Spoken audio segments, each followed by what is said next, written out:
Olá pessoal, Janaína Canadia, da Inloco, transmitindo informações, compartilhando experiências. Talk Inloco, e um episódio muito especial. Nós vamos tratar aqui de um tema bem bacana para vocês, estratégia de redução de danos e duas participações especiais. Hoje algo diferenciado, quebrando o protocolo, Dr. Renato Figueroa, que já é uma personalidade Inloco, e a nossa mais nova personalidade Inloco, Felipe Denadai. Desculpe, Felipe, diferente aí também. E para que vocês se sintam à vontade e venham a participar cada vez mais conosco, eu vou descobrir um pouquinho mais sobre a trajetória de cada um. Felipe, muito obrigada por ter vindo a Inloco e seja bem-vindo. Muito obrigado, Janaína. É de fato um prazer, uma honra estar aqui, não só representando o Conselho Regional de Psicologia, são algumas representações aqui, né? Então, representando o Conselho Regional de Psicologia dentro do nosso Conselho Estadual de Política sobre Drogas, aqui estou do lado do nosso presidente, então estou na mesa do presidente.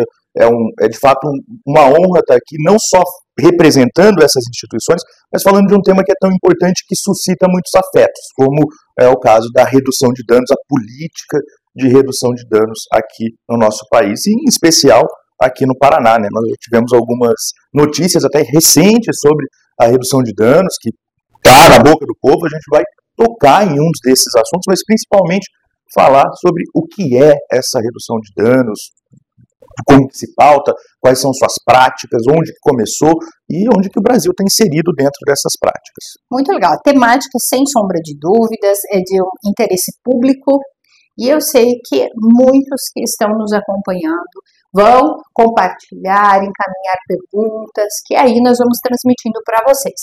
Mas antes disso, Felipe, nós temos um costume aqui na Inloco dos nossos convidados se apresentarem, para que as pessoas entendam, né, a importância de vocês estarem aqui conosco. Fala um pouquinho para nós quem é o Felipe.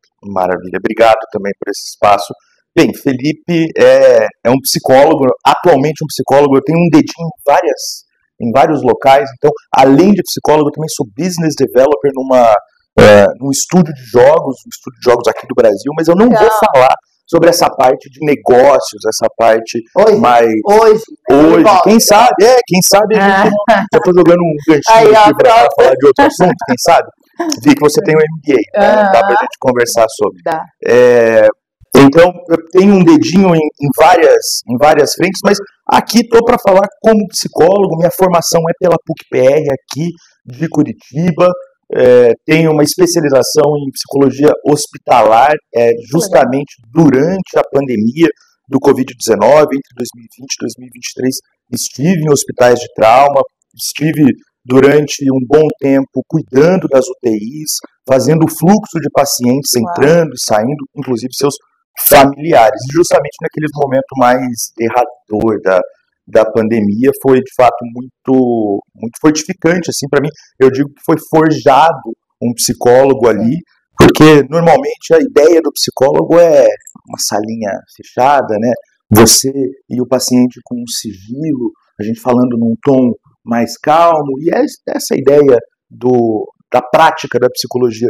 E a minha prática, na verdade, inicia dentro do hospital, onde não se tem um local para o psicólogo. A gente tem que lembrar que o hospital é um local de médicos, eu não estou diminuindo isso aqui, mas é um local de médicos. Quem quebra uma perna chega no hospital para ser atendido por um ortopedista, e se tem um psicólogo é um plus, é um a mais, mas não é essa a ideia, né, normalmente de um hospital geral, e principalmente um hospital geral de trauma, que foi a solidificação da minha prática. Então ali eu pude trabalhar de uma forma meio que na guerra, assim, né? Porque você está atendendo uma pessoa aqui e tem os familiares deles ao lado. Claro. E isso daí quebra até algumas coisas daquilo que a gente idealiza do que é o sigilo do profissional da psicologia, porque você tem, na maioria das vezes, a prerrogativa de me falar uma mentira dentro da psicologia. Você pode falar para mim, eu comi arroz e feijão na segunda, mas se tá a tua mãe ali do lado, ela fala, não, comeu arroz e feijão não, ela comeu bife também. Isso daqui é só um mínimo exemplo de como que ali a prática da psicologia para mim foi muito mais dinâmica do que a clínica convencional. Então, claro que com todo aquele poderio dificultoso que foi também a pandemia. Então, além do hospital que já tem as suas dificuldades e já não tem os melhores fluxos para os psicólogos, também estávamos sob a pandemia do Covid-19. E essa foi uma boa parte da minha solidificação. Agora, há 2 anos, não trabalho mais em hospital, já abandonei aquele foi impactante, hein, Felipe? Aquele ritmo pesado, são de fato, é muito difícil todos os dias no hospital, inclusive com os colegas, não é fácil, todo mundo ali passa por muita dificuldade. Quando a gente fala de hospital geral do SUS ainda, a gente tem outras dificuldades de logística, de operacionalização, além de várias outras. Então, abandonei em 2023, hoje dou uma outra palestra sobre a psicologia hospitalar em termos de emergência ou psicologia de emergência, mas abandonei o hospital, estou no conforto da clínica, bem tranquilo, bem calmo, durante meio período, na parte da manhã, e na parte da tarde estou nessa empresa como esse desenvolvedor de negócios, né, um nome bonito para comercial. Uau! Em breve, na Inloco. Podemos falar sobre, com certeza. E me diga uma coisa, fazer parte das comissões, do conselho, conte da tua experiência também nesse sentido. Estou ali na comissão de redução de danos, começo não como coordenador, começo apenas como um ouvinte, um participante. Quem estava como coordenador inicialmente era o então psicólogo Fábio Lopes, agora ele está representando uma outra instituição ali dentro do conselho mesmo, mas ele que coordenava essa comissão, e logo depois em que ele sai da representação do CRP, antes ele era representante do CRP, isso passa para mim. Então eu meio que caiu de paraquedas no meu colo essa coordenadoria da Comissão de Redução de Danos, e que para mim foi também como uma luva, né? Eu não falo que foi uma bomba, foi na verdade, nossa, que bom, às vezes tem algumas sincronias no universo, porque trabalho com redução de danos não só na clínica, mas também já trabalhava dentro do hospital, nessa prática pragmática do que seria a redução de riscos e danos. A gente às vezes até estica um pouquinho redução de riscos e danos. Perfeito. E manejo dos prazeres, lembrando que as substâncias, e muitas das vezes o motivo do uso das substâncias, é o prazer, é o hedonismo, é a vontade da pessoa ter esse tipo de êxtase, não só o nome da substância é êxtase, né, mas ter esse êxtase. Então, é um manejo dessa redução de danos, mas também o manejo do prazer. É entender, esse prazer vale a pena? Esse prazer está te dando algum tipo de benefício ou ele está te dando mais danos do que benefícios? Então, entender a vida de uma forma mais pragmática. As pessoas utilizam substâncias, portanto, vamos cuidar delas enquanto elas utilizam substâncias, mesmo que não seja o ideal. Uau! Então, teremos muitos assuntos interessantes aqui na Inloco. Mas, como nosso convidado já de longa data, afinal de contas o conhecemos na época da pandemia, nós temos aqui novamente o Dr. Renato Figueroa. Muito bem-vindo à Inloco. Muito obrigado, eu que agradeço, doutora Janaína, a oportunidade de poder participar aqui de novo, né? A oportunidade do Inloco está dando ao Conselho Estadual de Política sobre Drogas, né, de realizar esses podcasts para que a gente possa aí discutir, né, assuntos relacionados à política pública sobre drogas. É importante, né, a gente exteriorizar os nossos debates, que são feitos ali mensalmente na Secretaria da Segurança Pública, para o conhecimento da sociedade. Não existe melhor forma da gente levar o que a gente está discutindo para os paranaenses do que essas divulgações que vocês fazem aqui. Então, eu agradeço muito aí por ter topado esse desafio e, de certa forma, né, se não fosse vocês, a gente não ia conseguir trabalhar dessa forma. Então, para nós é uma honra, porque são assuntos que importam para a sociedade, nós precisamos debater, precisamos conversar e realmente fazer valer o princípio basilar da Inloco, que é transmitir informações e compartilhar experiências. Mas eu já o conheço de longa data, alguns da Inloco também, mas fala um pouquinho da tua trajetória, doutor. Bom, eu sou delegado de polícia, né, há 21 anos. Eu ingressei na Polícia Civil em 95, com 18 anos. Uau. Então, eu sou policial civil já há mais de 30 anos, 31 anos. E formei em Direito pela Faculdade de Bauru. fiz uma pós-graduação em Direito Constitucional, depois, já como delegado, fiz uma especialização em Segurança Pública e, recentemente, eu fiz uma nova especialização pela Universidade Federal de Goiás, que é relacionada a medidas protetivas em favor de crianças e adolescentes vítimas de crime. Uau. Essa minha trajetória que me levou à área da drogas, né, me fez me chamar muita atenção a parte de criança e adolescente. Então, eu procurei uma especialização que, de certa forma, né, trouxe para mim, né, mais argumentos, né, de que a gente tem que proteger as nossas crianças e adolescentes. Eu entendo que eles devem ser o público-alvo das nossas ações, eles devem ser os principais atores das políticas públicas preventivas. E agora estou como vice-presidente do Conselho Estadual de Drogas, já fui presidente em outros biênios e já integrei também o Conselho Nacional de Drogas como representante dos gestores estaduais de políticas públicas durante o ano de 2021 e 2022. Uau, então já é uma trajetória também, né, repleta de experiências práticas, doutrinas, né, intensificações aí de conhecimentos, para que todo esse serviço que é realizado, em especial aqui hoje focando no CONESD, ele possa realmente transbordar na sociedade. Fala um pouquinho sobre o CONESD para nós também. Olha, o CONESD, a minha primeira relação com conselhos foi em 2019, quando eu assumi, na época era o Departamento Estadual de Política sobre Drogas. E ali já fui alçada a presidente, né? Meio rápido, né? Mas aprendi muito. E hoje eu tenho um pensamento da importância que esses conselhos estaduais, né? Que ele tem por função fazer o controle social das políticas públicas, ele traz a sociedade civil para participar, para avaliar e a sociedade civil possa dar sugestões, né, ao nosso trabalho.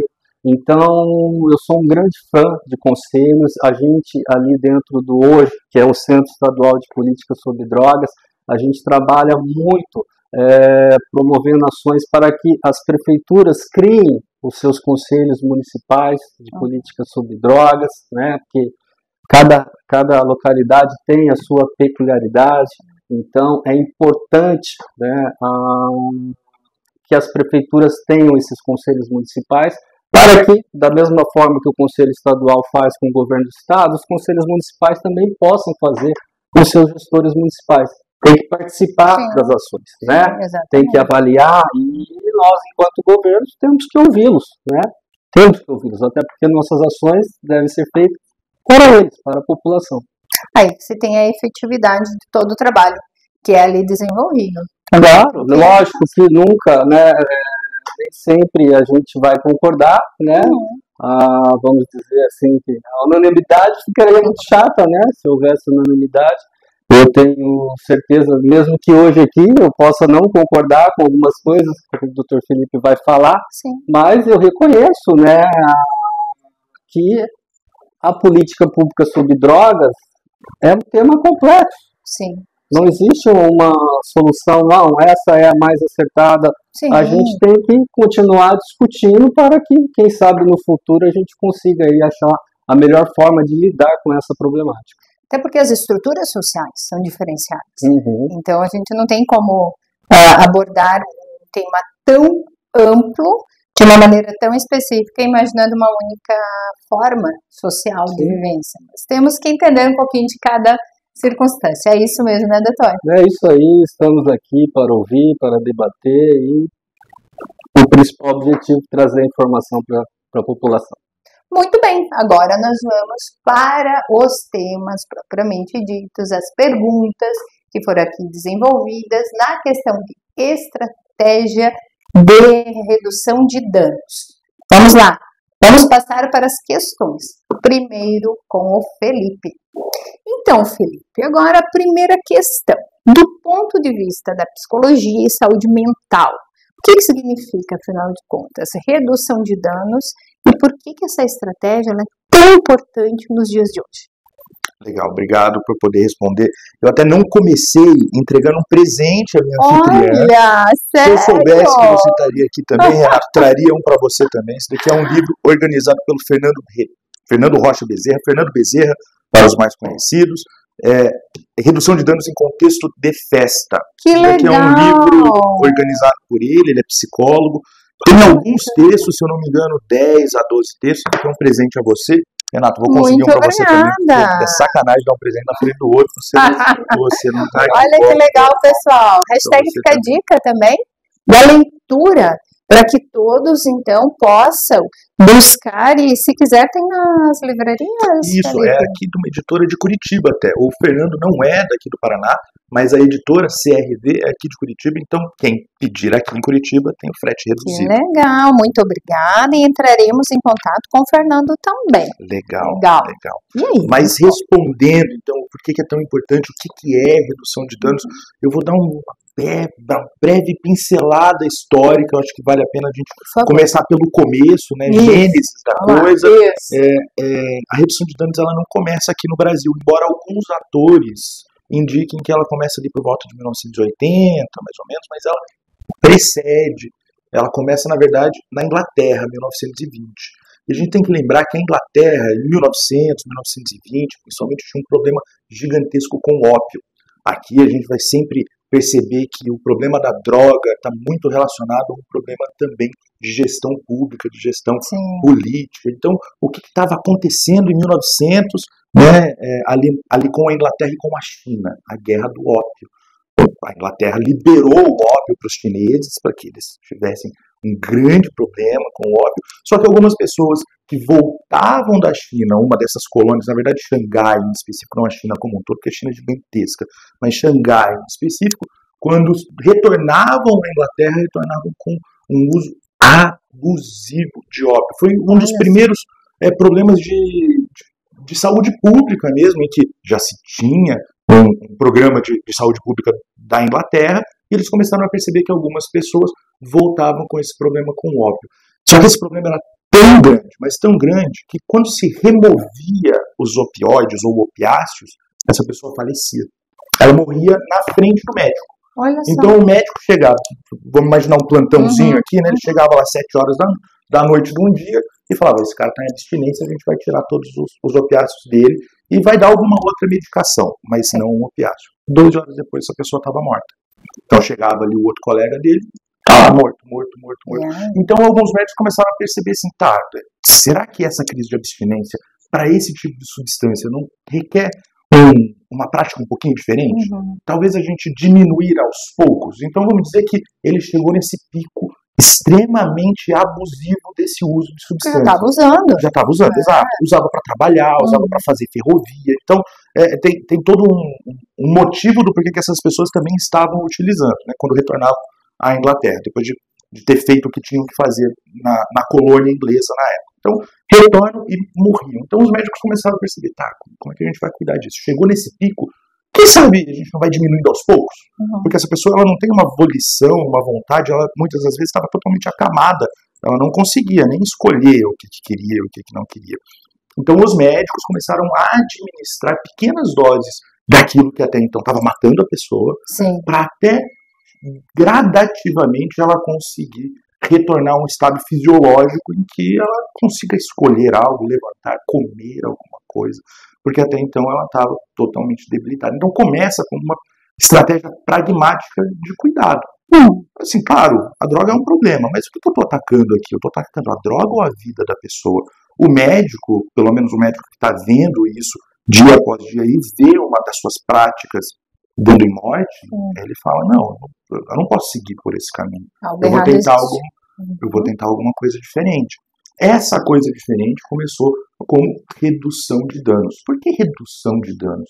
Porque sim, o uso de substâncias normalmente vai trazer um malefício. Vai trazer algum malefício fisiológico. Ele pode ser maior ou menor. Hepatotóxico, nefrotóxico, ou seja, vai atacar o teu rim, vai atacar o teu fígado, pode atacar o teu cérebro em algumas substâncias, né? Aqui a gente tem que saber muito bem cada uma delas, mas sempre tem esse potencial de risco. É um risco de dano, todas as substâncias. Ela vai trazer, às vezes, um benefício, mas também um malefício. é isso que a gente vê, compra qualquer remédio, né? Tamanho daquelas bulas. Às vezes você compra um antipsicótico e uma das coisas está escrito assim, pode causar psicose. Mas você vai no dois, e aí, o que está acontecendo? Se for ler, não usa nada. Mas... Porque, no final das contas, a gente sabe que qualquer xenobiótico, que é uma substância de fora que entra no nosso organismo, que vai ser processado aqui dentro por inúmeros sistemas, sistema cardíaco, sistema cardiovascular, sistema hepático, todos eles vão ter que trabalhar para entender essa substância. E às vezes esse trabalho do nosso organismo causa um dano. Então, sabendo que as pessoas vão utilizar e que algumas pessoas dentro desse grande grupo de pessoas que vão utilizar a substância, algumas fazem o uso abusivo ou chegam num uso que é extremamente deletério a eles, então aplicamos a política de redução de danos, uma prática de redução de danos que é focada no sujeito. Sim. É óbvio que a substância vai trazer algum tipo de malefício, mas ela está aí, a gente não controla muito bem, a gente não está todas as horas com aquela pessoa, não tem um grande irmão, como em 1984, cuidando de absolutamente todas as pessoas.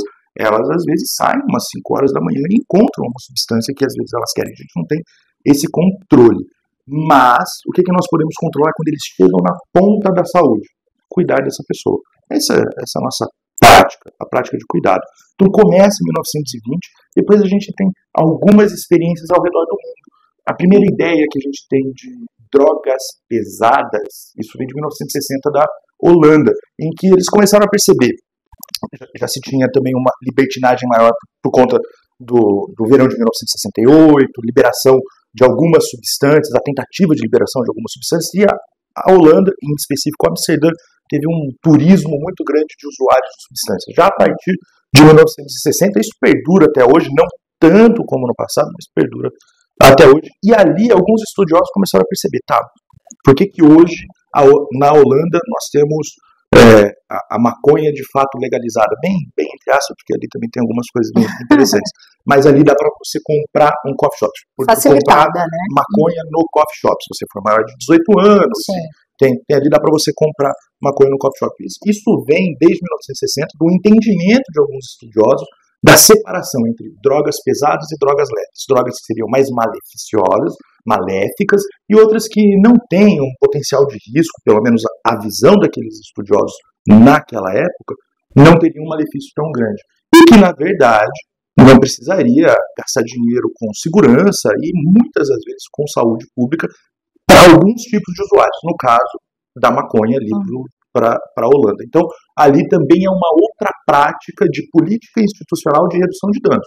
É um país minúsculo, que na época não tinha tanto dinheiro assim disponível para essa parte, e começaram a pensar, como é que a gente vai cuidar disso daqui? Já que a gente não tem tanto policial para prender tanto maconheiro aqui, como a gente vai cuidar de fato dessas pessoas? Então, saiu do âmbito da segurança pública e ficou, no caso, muito mais da saúde. Se a pessoa tem um uso abusivo de maconha na Holanda, ela tem vários pontos de ajuda, de acesso ali, porque já é uma sociedade que entendeu que tem alguns malefícios, claro, mas é muito mais fácil cuidar deles do que prender. Isso daí foi a experiência holandesa. E logo depois a gente teve, uns 30 anos depois, a gente teve a nossa experiência aqui no Brasil, a chamada experiência santista, ali na Baixada de Santos, 1989, 1990, em que a gente como brasileiro, né, a gente importa uma tentativa de prática de distribuição de seringas. Não só a distribuição de seringas, mas eles fizeram algo que foi reconhecidamente por eles um erro, que era a tentativa de lavagem das próprias seringas. A gente tem que lembrar que no Brasil, até 1990, o crack ainda não havia chegado. A gente tinha muito mais cocaína injetável do que crack sendo utilizado por pessoas em situação de rua na maioria das vezes. Claro que extrapola esse círculo social, vai para outros também, mas na maioria das vezes. E o que se foi entendido a partir de 1970, com principalmente as ISTs assolando muitas das pessoas? Que o compartilhamento de seringas era algo muito pior do que o uso da substância em si. A cocaína injetável, obviamente, tem todos os seus malefícios, e aqui a gente nem está falando do problema da produção dessa cocaína em si, né?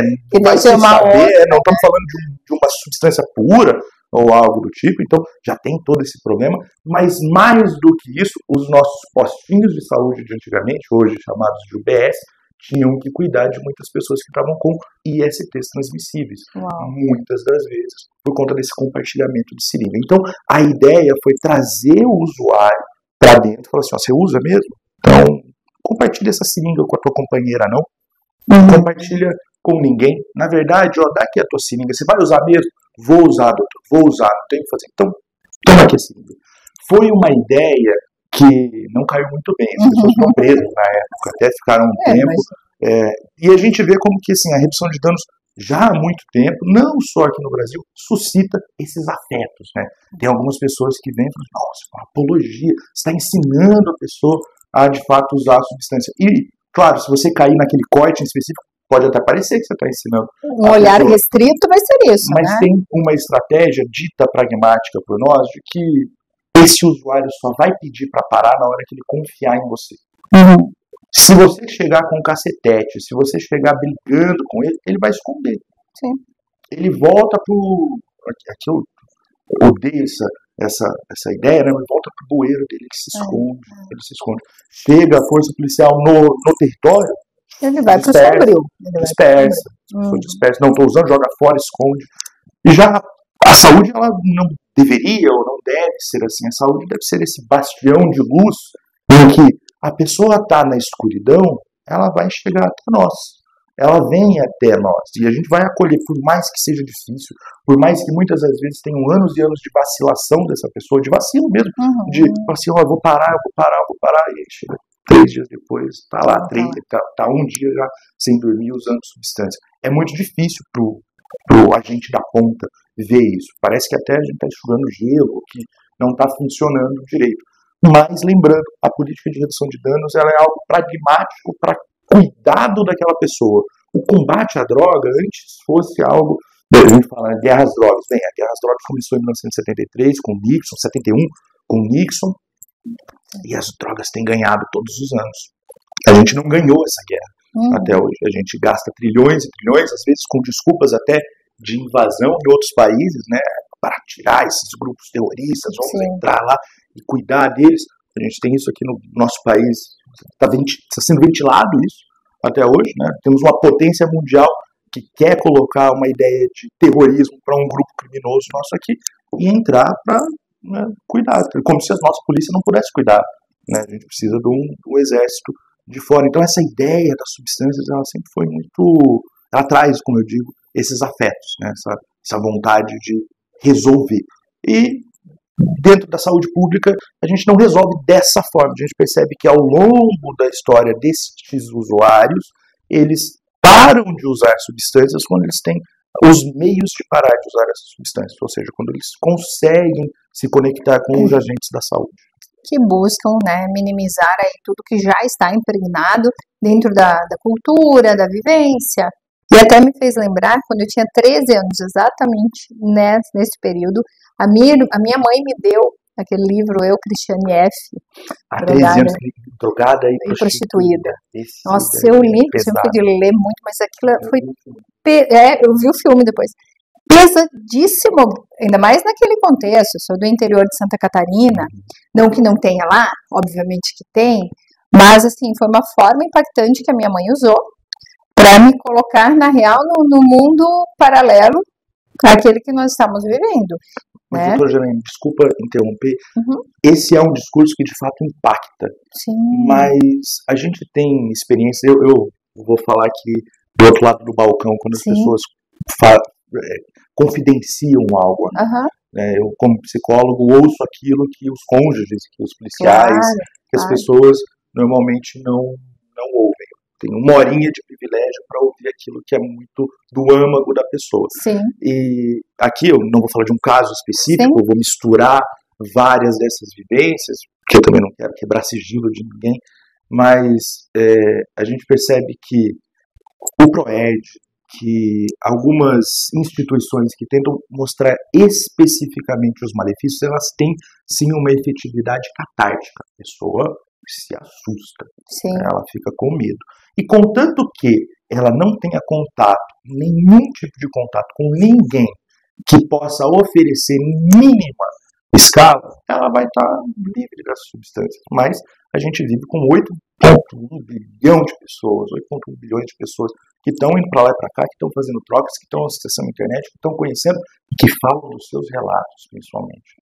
Então a pessoa, ela vai conhecer ali por 15, 16 anos, algum coleguinha que vai oferecer uma substância, que já conheceu, que por algum motivo tem aquele contato. E ela vai ter duas referências muito claras.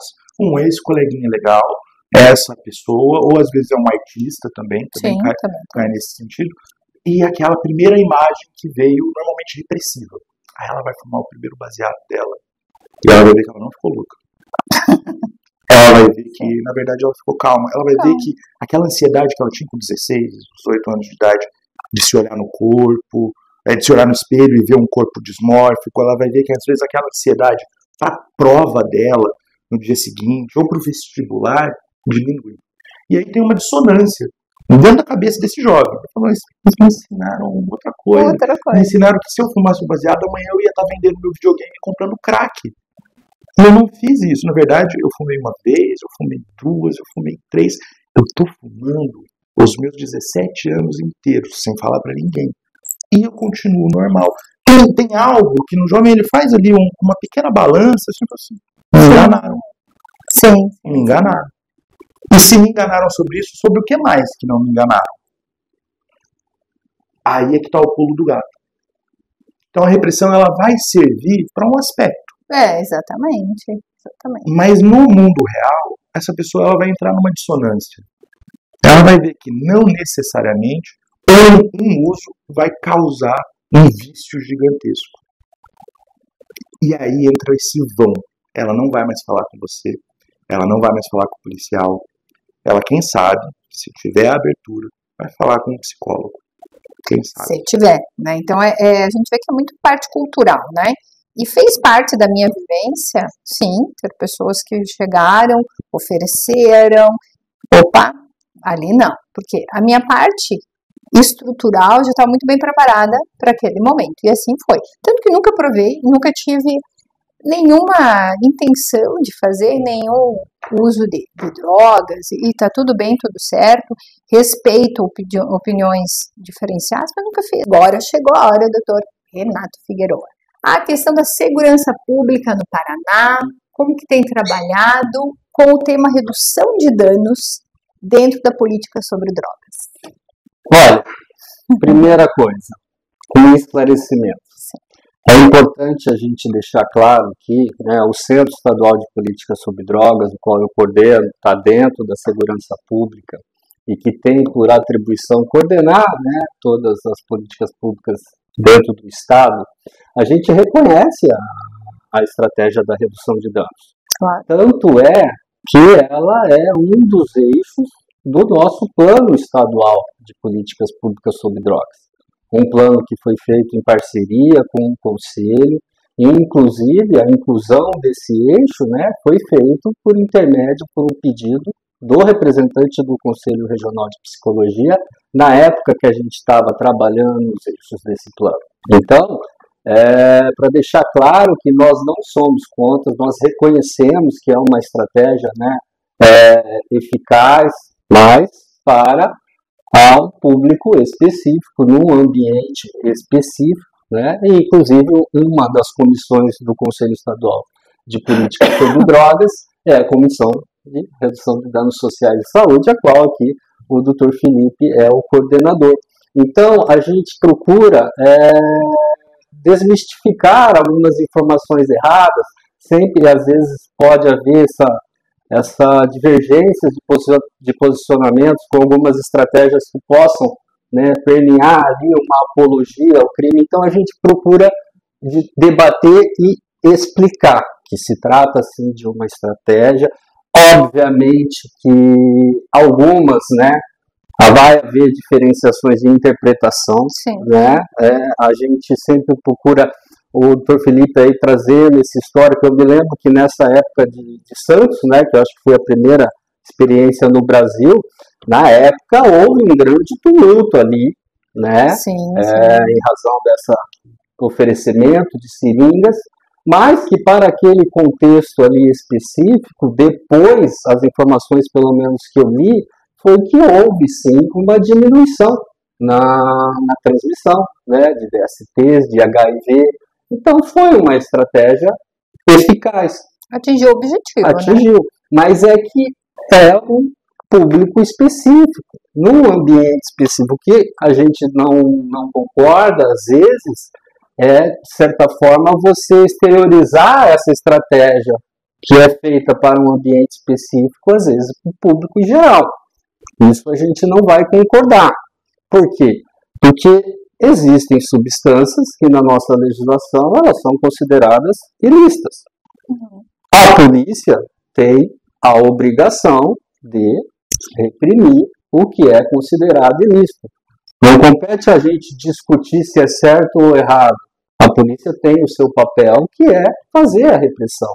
Exato. Então, às vezes as pessoas ficam bravas com a atuação policial. Vai prender, né, ladrão, vai prender traficante. A gente não tem essa liberalidade de fazer essa diferenciação. Se é proibido, a polícia vai fazer o seu papel. Sim. Né?